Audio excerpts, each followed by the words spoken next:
All right, today we're talking about how to build a passionate community in a particular niche in the industry that you're in, how to become the most well-connected person in your industry. My guest today is Dr. John Cumbers. I'll tell you more about him in a second, so stay tuned. Welcome to the Smart Business Revolution podcast, where we feature top entrepreneurs, business leaders, and thought leaders and ask them how they built key relationships to get where they are today. Now, let's get started with the show.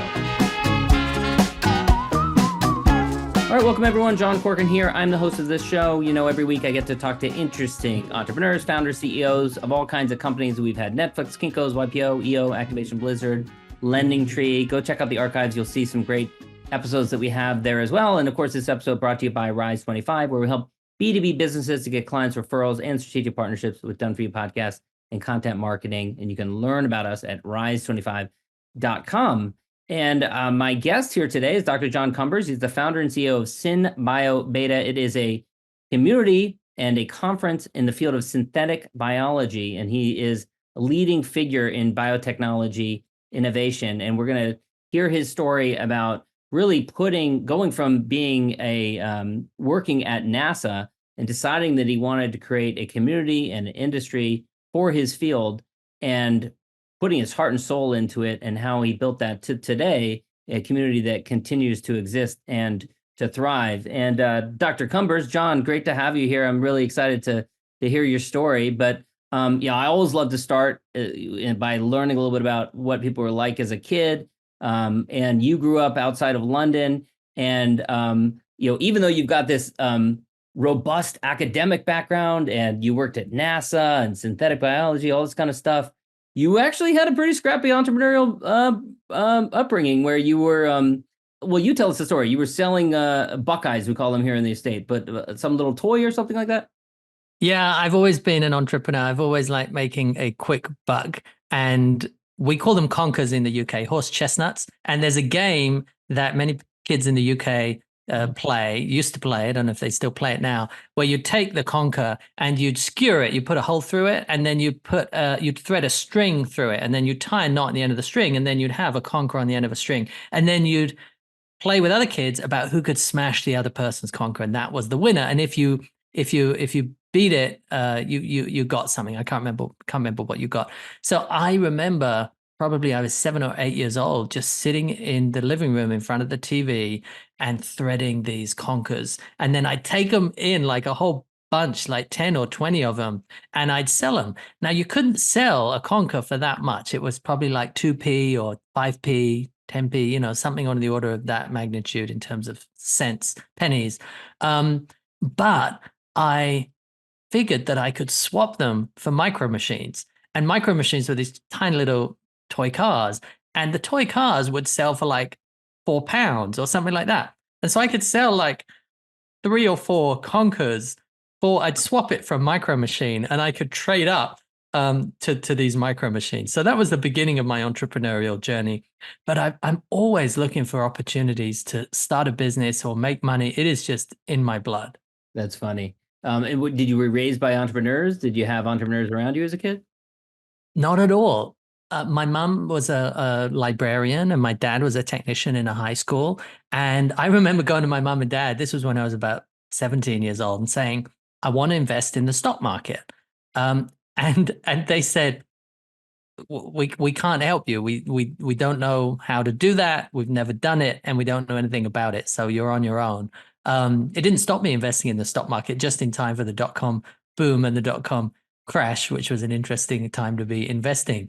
But no, my mom and dad are very frugal people. They spend very carefully, but they are not entrepreneurial. But if you go back a couple of generations, I've got this wonderful photo of a shop in London called Cumbers and Brothers, which is like a general supply store, and it has like hares hanging up and sheep and things like that.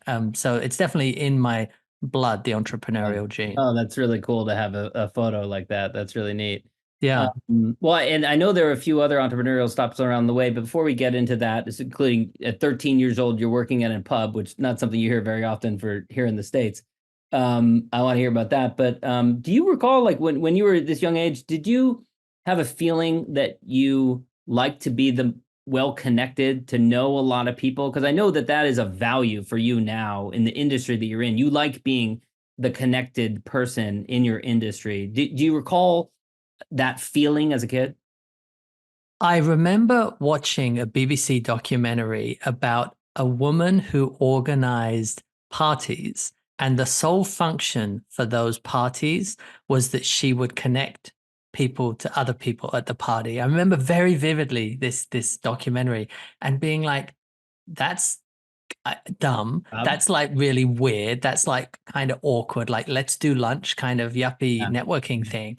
And now I'm just like, I live and breathe that. That is what I am so passionate about doing. And I have a PhD in molecular biology. And the first week of graduate school, my advisor, Mark Tater at Brown University, said to me, I have high hopes for you, John. And he said, I think you're going to do really well in graduate school. And I said, well, thank you very much. But where I think I'm really going to add value, I'm not sure that I will win a Nobel Prize, but I think I might be sitting at the bar, introducing two people who are sitting next to me together, and they will go on and win the Nobel Prize. And I was wearing that, saying that like it was a badge of honor. Like I was so proud that I had made that connection that had gone on to do something great. And he looked down at me and he said, John, I think much, much better of you. That's an important role, putting two people together that creates some groundbreaking science that earns a Nobel. That's amazing. I think so. And that's what I love doing. I really, really find passion. I have a whole system for introducing people, my executive assistant and drafting emails. And I'm making probably, 3 or 4 introductions to people per day. Oh, we're gonna have to compare notes afterwards because I'm a big fan of doing that as well. I tell people all the time that is so valuable to do, to make introductions like that. And I've introduced people that two people that actually through my podcast that ended up moving to with their families separately to live together close to each other and start a business together. And I love Nice. that, makes me so happy. Yeah. So I mentioned it, 13 years old, you're working in a pub. So what was Right. that? Well, every village in England has a pub and or used to have a pub. And but it was a family tradition. I think two, maybe all of my siblings. I'm the youngest of 4. I think we all worked in the pub, in this one pub called the Three Compasses in Aldenham. And we all worked there. And I remember going up there and collecting glasses. I think I was paid, actually, I know I was paid. I'm not sure how much I was paid right at the beginning, but when I actually got a pay stub, I was paid £1.25 per hour.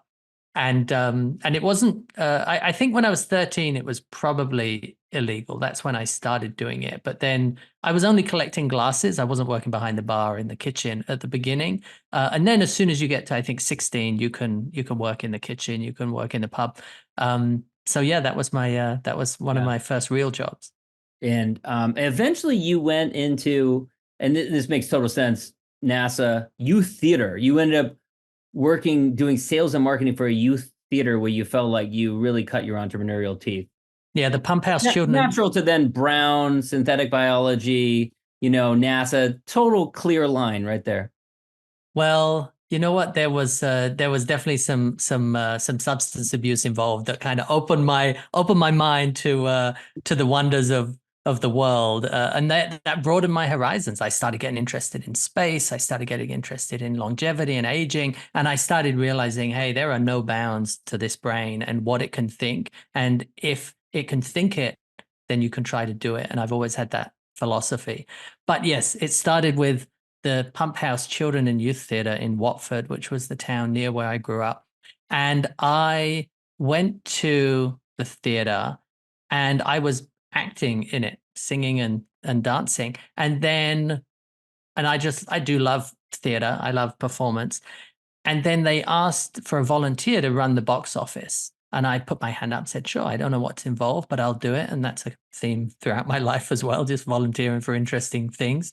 And I ended up being in charge of this show. It was Godspell, if you're familiar with it, which is an amazing musical. And it ran for 13 nights and there were 126 seats in the theater. And we sold tickets, anything from £1 to £7 a ticket. And we sold out the show. And I was sitting there, this 16-year-old boy with £3,000 in this ticket sales box. And I was just like, cha-ching. I mean, that's a lot of money now. That was a lot of money 20, 25, 30 years ago. And so how are you selling those tickets? Like, were you out like on the street, or how are you getting sales?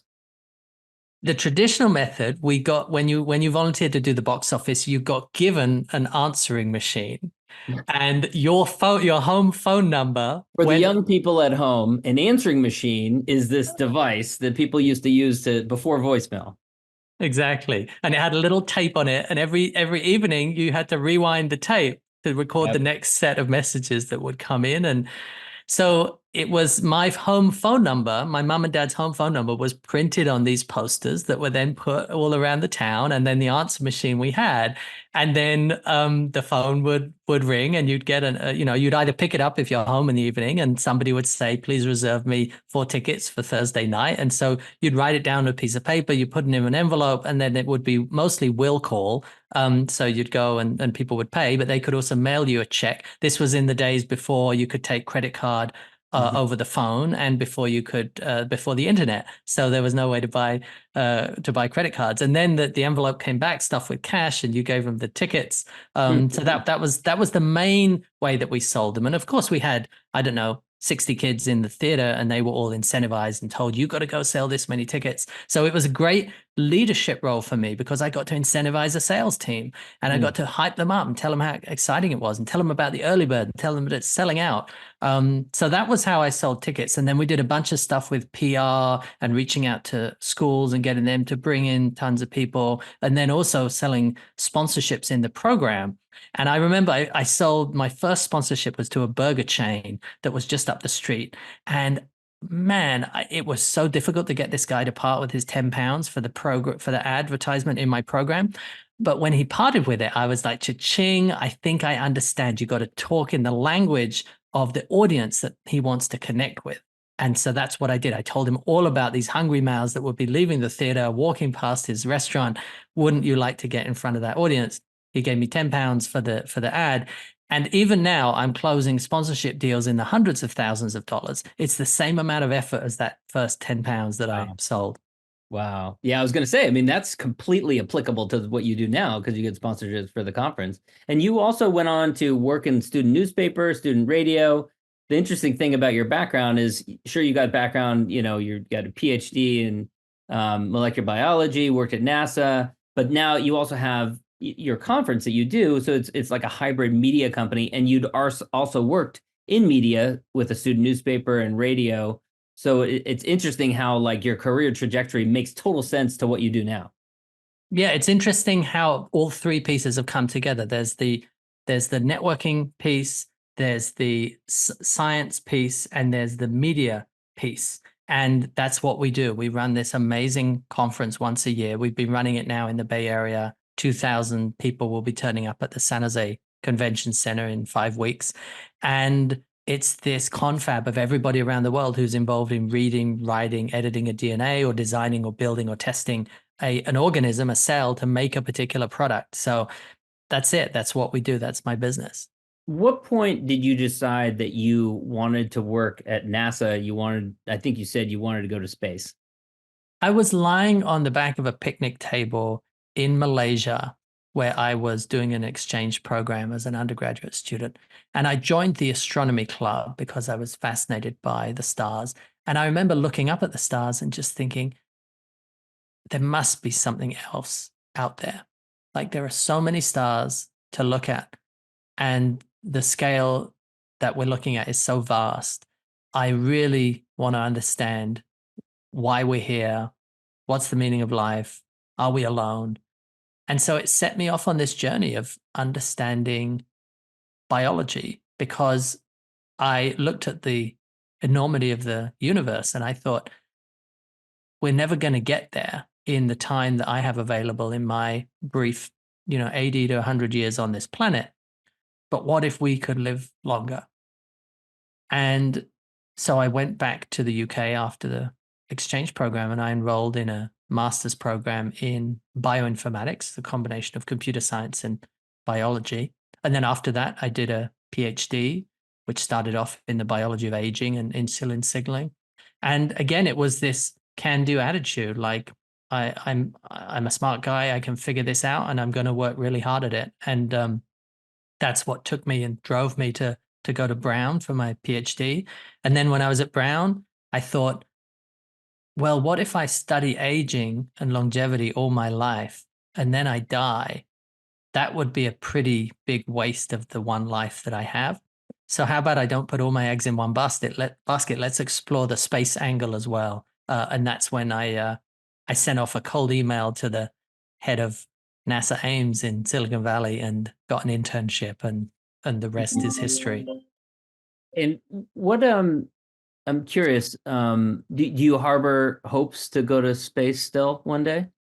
I do. In 2019, we did an event called Beta Space. If you go to beta.space, you will find the event. And we had Blue Origin and NASA and SpaceX all come together with a bunch of biologists who are producing food and materials and fuel to discuss how we can use these technologies for space settlement. And we have a whole track at the conference this year on space settlement. We have 18 tracks. We have one on longevity, one on space settlement. So all of my interests are still represented in what I do, even just a little bit. And I'm still very passionate about space. And it's awesome. We just saw the launch of Starship just last week, 2 weeks ago. And so I'm just super excited about where humanity is heading. And I'm also excited about longevity. And I was chatting with one of my friends just a couple of weeks ago, and he said, I think this is it, John. I think we're going to live forever. And I hope he's right. And the reason is because of AI, because using AI to be able to understand and then engineer biology, we ain't seen nothing yet. Biology is so complex to think about engineering it from the human mind. But now we've got these amazing tools of AI that are going to be able to take in the data, spit out results, and suggest the next experiment to run. It's just really going to speed up everything that we do and everything that we know about biology. I don't know as much about the longevity space, but on the space side, I've read a number of books on it, interviewed some people on it, and it's really interesting how there's really like a space race going on now.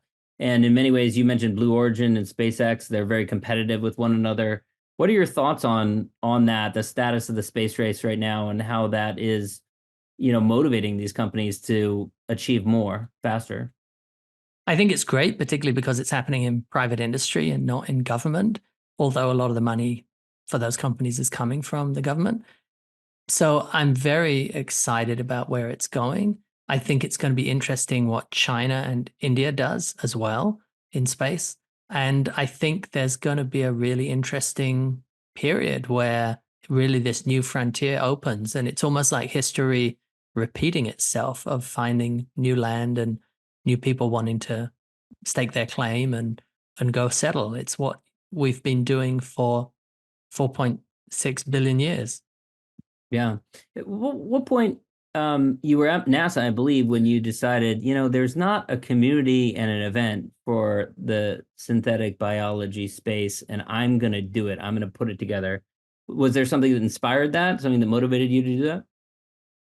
There was a community of synthetic biology already, but there wasn't a community of the synthetic biology industry. The community was mainly academic, and they had conferences and they had meetings, and the industry people were invited, but then they got to speak, on the last day at the lunchtime. They weren't the center of attention. And so exactly. Yeah. And so what I did was to say, hey, this meeting, I don't want any academics speaking. I just want industry speaking. And I just want the people who are at the edge of the envelope, the startups who are really doing amazing stuff. And the most interesting thing, I remember sending out the first email to people about the conference. And I was saying, hey, the most interesting thing is that you're not going to recognize a single name who's speaking at my conference, which is completely counterintuitive. Normally, you want the biggest names speakers to be bragging and getting people to come and buy tickets. but that my value prop was, you don't know anybody here because this is a brand new community that I'm bringing together. And it was amazing. We had, I think, 150 people show up, and we got a free venue on Oric on Marsh Road, the law firm, and we hit it out the park. We had just such an amazing event. So that was the foundation of SynBioBeta. Well, it wasn't long that you kept on having speakers that no one knew, because now you've had Steve Jurvetson, who's iconic venture capitalist in Silicon Valley, who's invested in everything that's been a huge hit. Steve Wozniak, co-founder of Apple. Eric Schmidt, formerly CEO of Google. Dr. Craig Ventner. How did you get some of these names in the early days? I know Steve Jurvetson, for example, was one of the early big hits. Only your second conference. I mean, that's amazing to me that you had 150 people at the first one and you were able to get him for the second one. Yeah, let me retell the story of getting Steve Jurvetson. So I put together the event, and this was about, maybe a month before the event. So I didn't have any space left on the agenda. But I just met him at the Maker Faire randomly.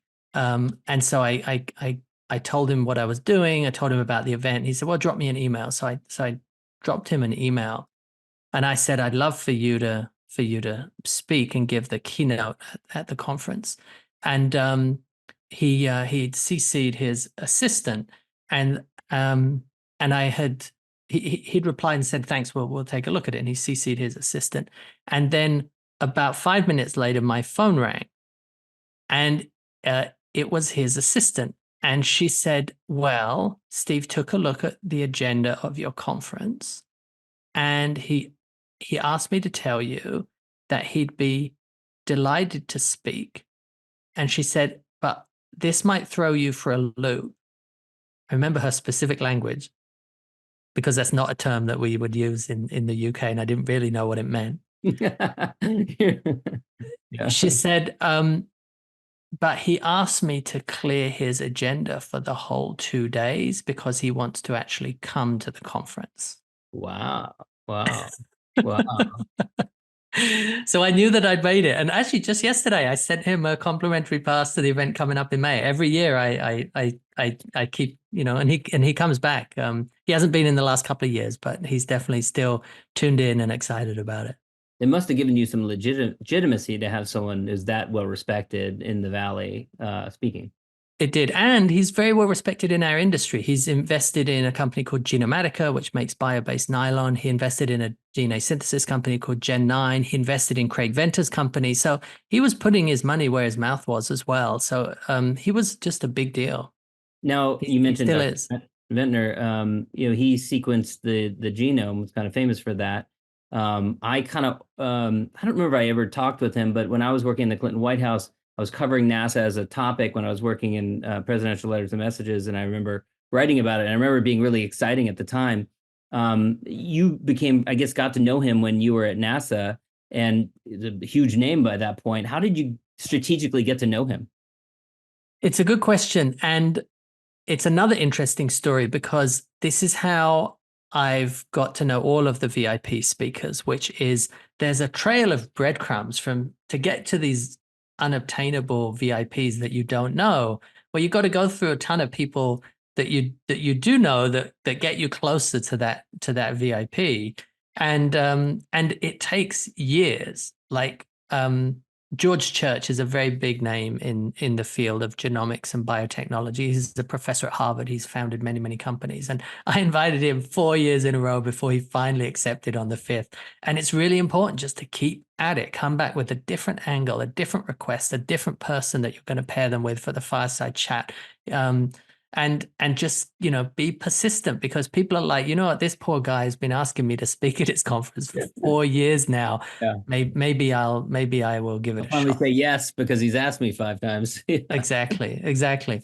So how it worked with Craig Venter was somebody told me that his brother worked at NASA.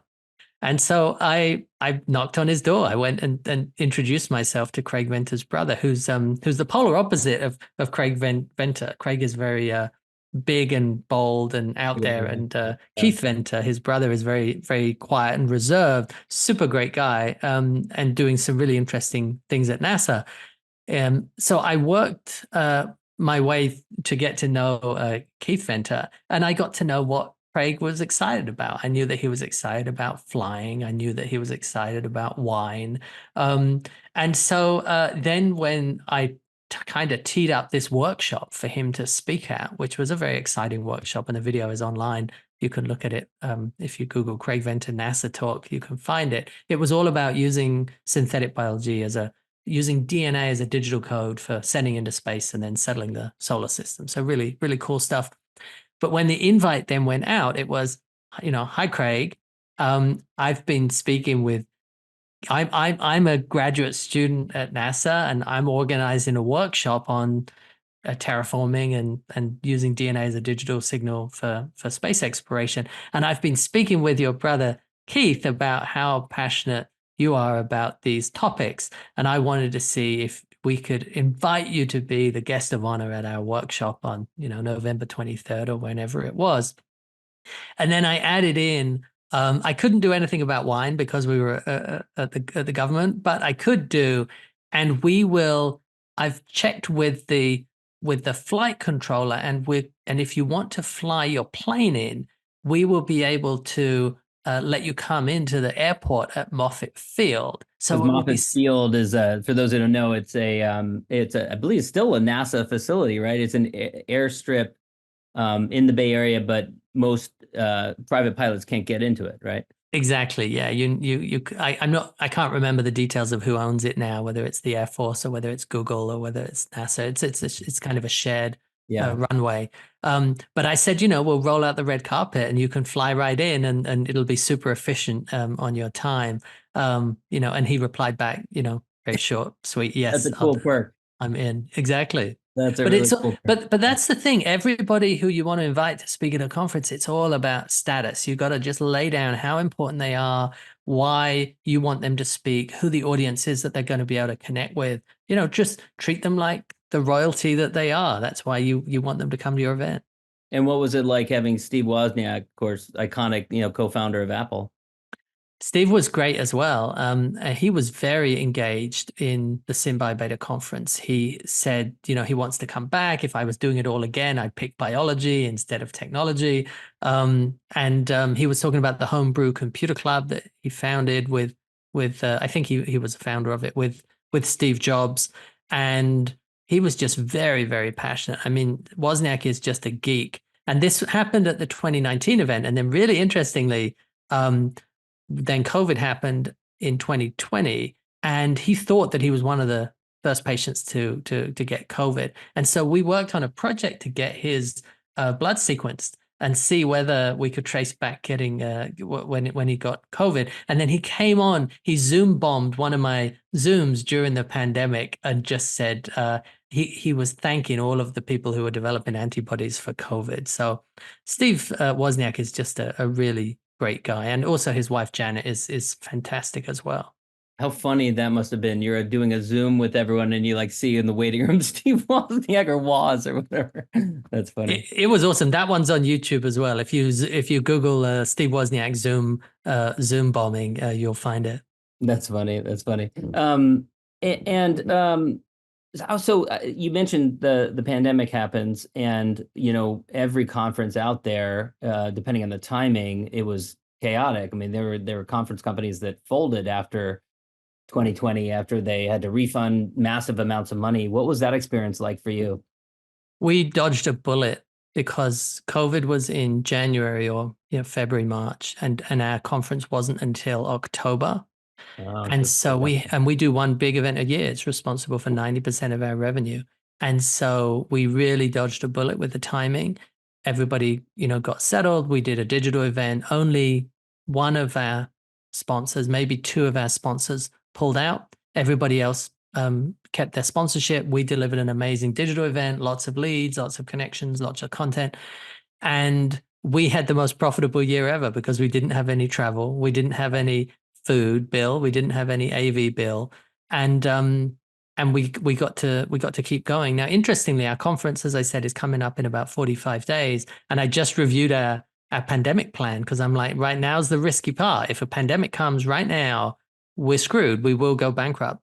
And so it's interesting reviewing that emergency plan right now and just realizing, yeah, we will not survive if we hit another pandemic, because we've outlaid hundreds of thousands, millions of dollars to the conference center, to the AV company, to the food company. And, flights have already been bought, hotels, all of that stuff.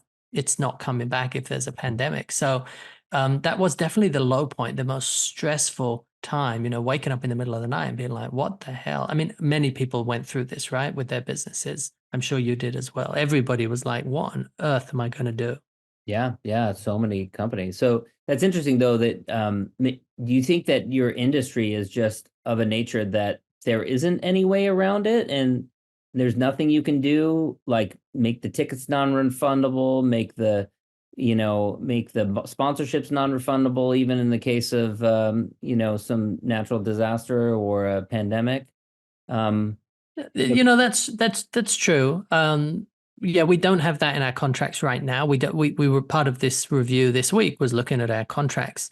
But I think there's yeah, I think and the main thing that we're going to look at now is event insurance, because everybody's going through the same thing, and that's actually a really good business to be in right now, because what the chances of us having a pandemic in the next 12 months are probably quite low. yeah.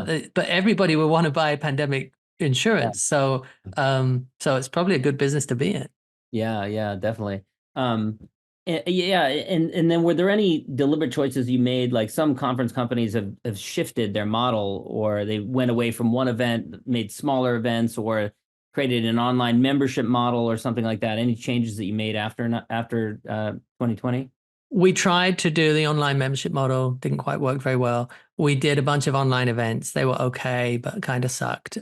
We did some really good town halls. We were getting like 500 or 600 people joining for these town halls. And I called up all the big names in the industry and said, hey, do you want to just come on, chat with me, do a town hall, bring our community together? Everybody needs support. And they were really some of the most memorable events that we did. However, I don't know about you, but digital events suck. Like nobody wants to go to them, and the platforms still suck. Like even the best, I think, was Hopin, and that kind of folded and was bought by Ring Central. And interestingly, somebody sent an email to us just this week and said, hey, is there going to be an online option for the conference? And it's the only one person asked. And we just replied, no, sorry, it's in person. We're not even bothering with this dual online offline thing, because again, it's like, that's not the business I'm in, and it's not the business I want to be in. I want to be in the business of connecting real people and face-to-face credibility and amazing experiences. It's not to say we won't do more in digital, and it's not to say we won't do digital events in the future, but isn't it just great to forget about the pandemic and just go out and hang out with people and hug them and eat food together? It's what makes us human. For sure. Well, this has been great, John. I want to wrap up with my last question, which is my gratitude question. I'm a big fan of expressing gratitude, especially to those who've helped you along the way. And a bunch of names have come up: Dr. Ventnor, Eric Schmidt, Steve Wozniak, Steve Jurvetson, maybe Keith Ventnor. Who would you want to recognize and thank for helping you in your journey? Sure, I've got a few people. The first is Lee Farman at the Pump House Children and Youth Theatre, who said to me, when we were talking about careers, he said, I think you're going to be a manager, John. And I was offended. I was like, a manager?